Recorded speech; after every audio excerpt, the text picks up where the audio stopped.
I want to talk to you a little bit about my journey, and it won't take long, but it all starts with this word competition. And this word competition seems to become like a dirty word in the affiliate community. It's like, we're not a competitive gym. We don't do that here. Competition is just for those people that want to go to the games. That's not true. Why is that not true? It's not true because when you walk into a CrossFit gym, you become an athlete. And without that fire in your belly and that competition, whether it is you want to compete at a high level or it's just you against that damn jump rope today. It's your worst enemy. Who doesn't have double unders? Yes, you know what I'm talking about. It's like you and that double under, or you and that box jump, or you and that clock, whatever it is, competition is healthy, done well. And that's what led me to my level 1. I unknowingly, and now it seems very foolishly, signed up for a competition back in 2009. And little did I know at that time that it was actually the 2009 regionals. Yeah, I did not qualify. I mean, anybody could show up, that's why I was there. And I hadn't been doing CrossFit like 6 months maybe, and I finished dead last. And I woke up on that second day so sore that I could have swore somebody crept into my room and beat me with a stick. And when I finished, I was looking around and I'm like, oh my God, that was awful. Give me more. I was like, I won in. So a couple of months later, I signed up for my level 1. I was in Montclair, New Jersey with my best friend Dave. And I've been doing this fitness thing. I was a sports performance specialist in New York City. Okay. I played international soccer, I ran marathons, I had my master's degree in exercise science. I was coaching D1 soccer. What do these guys know? And then it happened.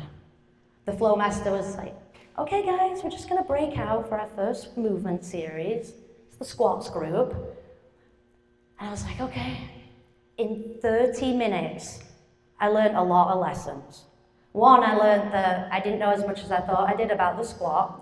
And 2, I learned that I was a horrible squatter. I was the one that did the green mile into the middle where they were like, hey, come into the middle, Robert.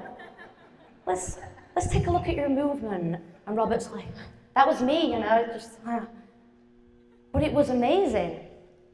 This trainer was like a wizard, like some black magic. They were like, push your hips back, drive your knees out, wiggle your toes, lift your chest, say my name.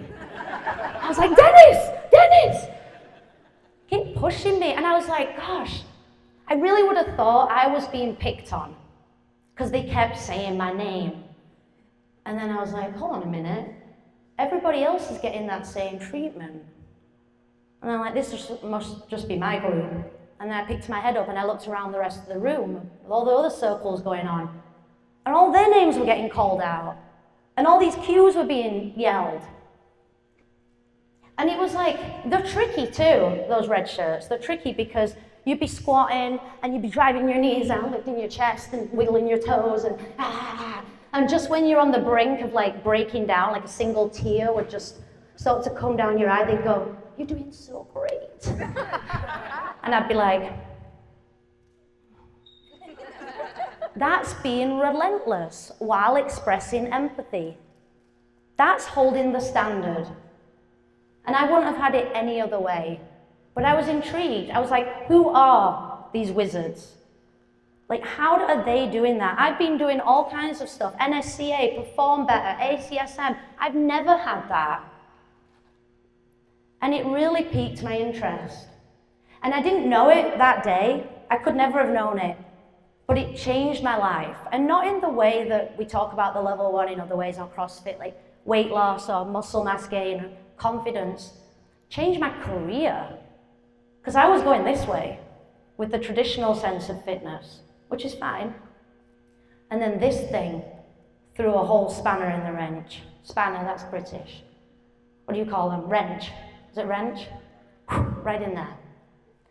And it wasn't until after thousands of classes coached and hundreds of conversations with trainers, traveling all over the world at level 1s and level 2s, and running hundreds of seminars and spending time with some of these people in this room who knew way more about CrossFit than I ever could. It wasn't until then that I truly understood the importance of the coach. I had never been coached like that before. Ever. It changed my life. I wanted more. I also learned a lot of other lessons that weekend, and then they continued to haunt me as we went on. Things like technique really, really matters. Like, really matters. Scaling's my friend, okay? It's like the gateway to results. Intensity is needed, but it has to be earned. Volume has to be earned. We need to know our thresholds. Coaches, you need to know your athletes' thresholds, and athletes, they need to know their thresholds. And when those things are on the same page, we increase the safety, efficacy, and efficiency of our program. We make CrossFit more appealing. And you guys, you're probably getting it now because of all the presentations, but you are all business partners. It's just an invisible link. You're all CrossFit. We're in it together. So we need to raise our standards. And I truly hope in this talk that you're sat there and you're like, that's me, yeah, I'm doing all that. Why is she saying that? Yeah, I'm doing, I hope that's the conversation. And if it is, good, we're getting better. And if it's not, good, we're getting better. Because we can quite easily just fall into complacency.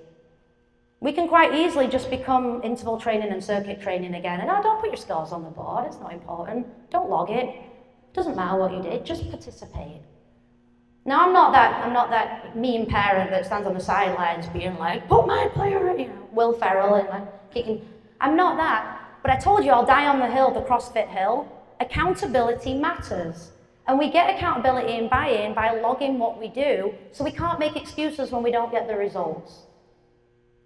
Now, does everybody all the time need to log? No, but should we be pushing them towards wanting to do that and understanding the value of it? 100%. Because we are a measurable, observable, repeatable fitness program, and that is a separator in the fitness industry.